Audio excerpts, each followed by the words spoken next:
আসসালামু আলাইকুম গাইস, আপনারা কেমন আছেন? আশা করি অনেক ভালো আছেন। তো আমাদের এমএক্স দেলোয়ার হাসান ফেসবুকে কালকে একটা ভিডিও আপলোড করেছিল, ফানি ভিডিওর নাম হচ্ছে রাজমিস্ত্রির কন্ট্রাক্টরের প্যারা। তো ভিডিওটা কেমন হয়েছে আপনারা কমেন্ট বক্সে জানাবেন। ভালো লাগলে ফলো দিয়ে শেয়ার করবেন। আর একটা কথা হচ্ছে যে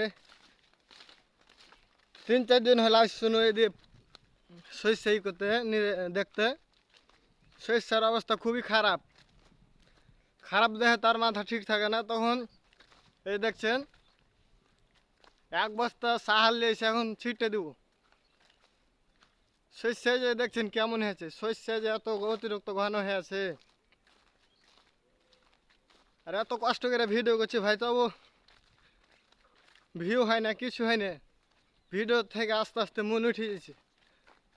আপনারা যদি সাপোর্ট করেন একটু, তো ভিডিও বানাইতে একটু আনন্দ লাগে, ভিডিও বানাইতে একটু আগ্রহ হয়। তো আপনারা আমাকে বেশি বেশি করে ফলো দিবেন এবং শেয়ার করবেন।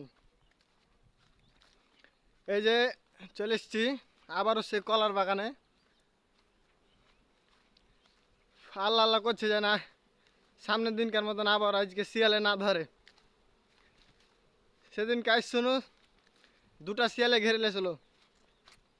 আল্লাহ আল্লাহ করছে আজকে যেন আবার না ঘেরে। এই যে ওই কলার বাগান, ওই জায়গা, এই দেখছেন এবারে কত ডেহে রেহে শস্য হয়েছে।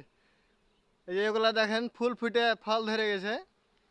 আর এই যে আমাদের গুলা, এই যে একটা ফলই ধরেনি, মানে কি বল, 1-2টা হয়েছে। তো আমি আর কথা বেশি বাড়াবো না, চলে এসছি ভুঁয়ে। এই যে এখানটা আমাদের ভুঁয়ে এখন নামাবো। এই যে নামে এই যে সাহার।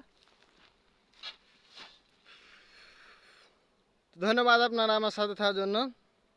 ভিডিওটা ভালো লাগলে ফলো দিয়ে কমেন্ট করবেন, একটা শেয়ার করবেন।